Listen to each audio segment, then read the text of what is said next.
আমি খনন করতে করতে আমার যখন বুক বন্ধ হয়ে গেল, আমার মেয়েটি আবার চলে আসলো, বলতেছেন আব্বা গো, আপনি এত কষ্ট করে গর্ত খনন করতেছেন, আপনার শরীর তো ঘামে ভিজে গেছে, আপনার দাড়ির মধ্যে ওই পাথরের খণ্ডগুলো দেখা যাচ্ছে, বালু ভরে গেছে।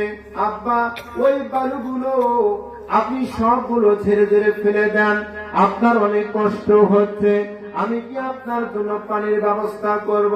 মেয়েটি পানির জন্য দৌড় পাচ্ছেন, কোথাও কোনো পানির খবর নাই, পানি নাই। মেয়েটি আবার চলে আসলেন, এসে দেখেন তার আব্বা কাইস খনন করতেছেন। খনন করতে করতে তার মাথা পর্যন্ত হয়ে গেছে, খনন করতে করতে মাথা পর্যন্ত হয়ে গেছে। এইবার মেয়েটি এসে বলতেছে আব্বা, আব্বা গো,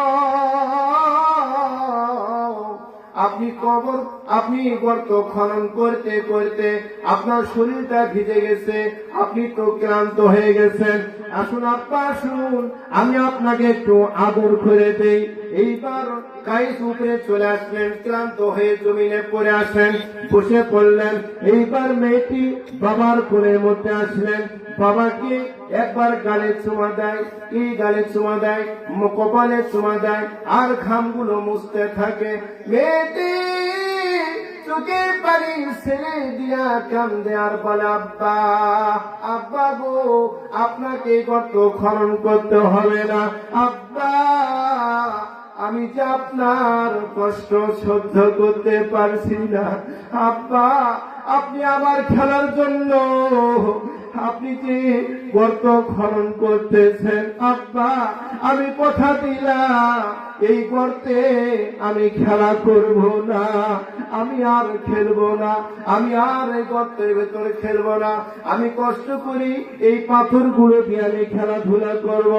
এইবার এই পিতা বলতেছেন, কায়েস বলতেছেন, মারে তোমার জন্য আমি গর্ত খনন করেছি।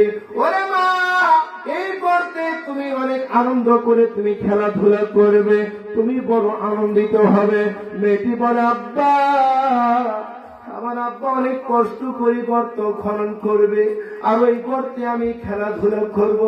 আব্বা, এটা হইতে পারে না আব্বা, আমি যে আপনাকে বড় ভালোবাসি, আমি যে আপনাকে মহব্বত করি আব্বা, এই গর্তে আমি আর খেলা করব না।